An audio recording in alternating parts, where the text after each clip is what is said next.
everybody. I'm Andrew Constantine from the Reading Symphony Orchestra, and as you can see on the other screen, I'm joined by the wonderful Paul Huang, who is our soloist this coming Saturday, April the 9th at 7:30 p.m. at the Santander Performing Arts Centre.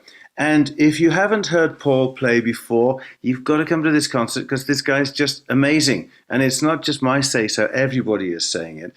And Paul, you're going to come and play the gorgeous Bojack violin concerto with us. So why don't you tell us all about it? Well, hi, Andrew. It's good to see you. Well, first of all, I'm very excited to come to Reading to perform. And obviously, this is a reschedule. And now that things are more normal, if you will, and I'm looking forward to bringing this gorgeous concerto to Reading because I think, first of all, it's a piece that doesn't get played as often as it should be, and for reasons I actually don't understand. But it's a piece that has always been in my repertoire, and then I love performing it, and I love, bringing it to orchestras, and because it's such a very, very typical Dvorak, which most people associate with his symphonies and many of his chamber music output. And Dvorak himself, a wonderful violist, and he's a wonderful string player.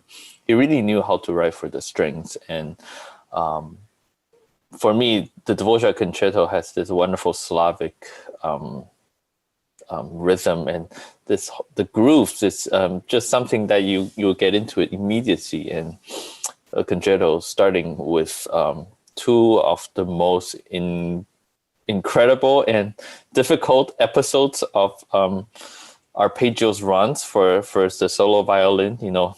Sometimes I tell some of my friends, we all actually agree that this is almost like the equivalence of the soprano singing the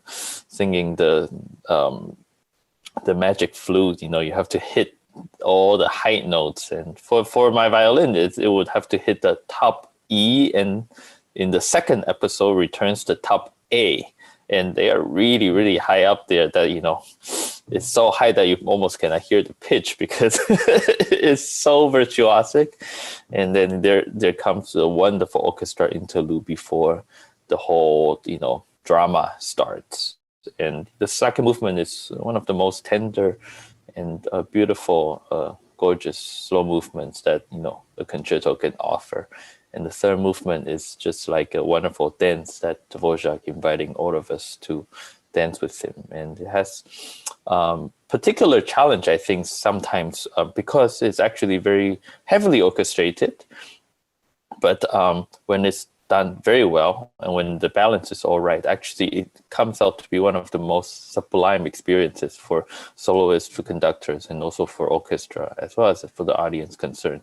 And I can go on to say many, many more wonderful things about this concerto, and I know that wherever I bring this, people always have a wonderful surprise and wonderful, pleasant experience of this concerto. So I can't wait.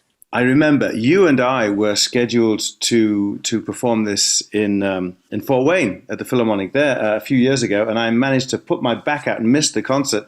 But some very naughty person was standing in the wings with their phone, and they were streaming the performance you gave to me, and I can vouch for the fact that you not only nail that opening perfectly, but you bring off this incredible lyricism of the middle movement and the real stomping joie de vivre of the finale. And it's all Dvorak. If people know the Slavonic dances, they're going to love this.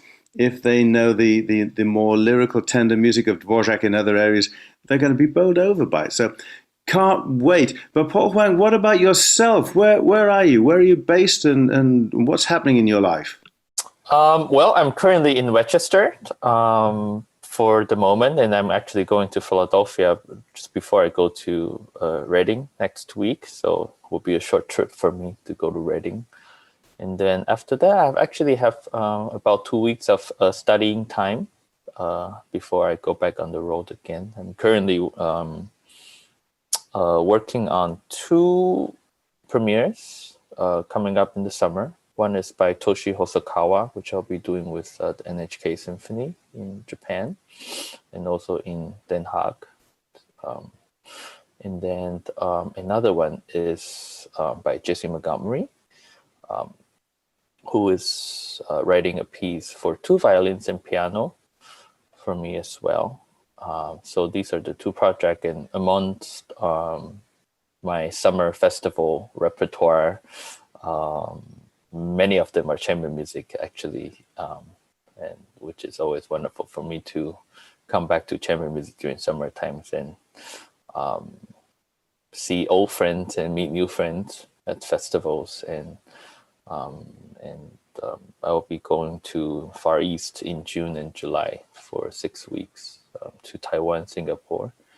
Is that where you're from originally? Yes, Taiwan is where I came from, actually. Yeah, and I've been lucky to go back during pandemic actually a few times because the COVID cases were really, really good there. So life was pretty much normal there, and I happened to be the artist in residence with the NSO there during the COVID time. So I was able to play quite a bit during that season. So I consider to be very lucky. Let me ask you a question now about the violin you play. I have no idea if you play a great violin, a good violin, or an absolutely rubbish violin. I just know it sounds fantastic. But do you have a story to tell about your instrument? I do, actually. This violin is a very old Italian violin made in 1742 by one of the two great violin makers that's ever existed in the world. This is by Giuseppe Guarneri da Gesù. And this was one of his very last violin that he made before he died. And this particular violin has a significant history because it was the concert violin for the Polish violinist and composer Henry Wieniawski. So this violin bears the name of the ex-Wieniawski, da Gesù. And this is on loan to me from the Stradivarius Society in Chicago. And I've been having it for the last 7-8 years now. And I feel very, very fortunate every day I open the case. And it's a violin that I feel very, very much attached to it today. Can I imagine that I can play on anything else, but it's not mine. Well, of course, in 100, 150 years' time, it'll be known as the ex-Paul Huang violin. So not something to look forward to, but another aspect of you going down in history, Paul. I'm just going to mention as well for everyone that as well as the fabulous Bojack violin concerto, we have Elgar's greatest piece on the program. It's a piece called Falstaff, and it's a symphonic sketch, symphonic study. It's all about Shakespeare's characters, Prince Henry, who became Henry V, Prince Hal it is, and his sidekick, his imaginary sidekick, Sir Jack Falstaff. And we'll be doing that in conjunction with the Reading Theatre Project. It's a fabulous piece, Elgar's own favourite piece.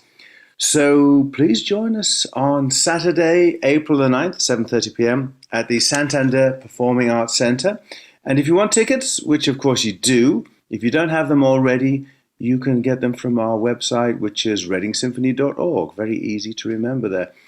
Lastly, Paul, thank you so much for doing this. Can't wait to see you, and stay safe and busy until next week. Yes, can't wait, Andrew. Thanks for having me.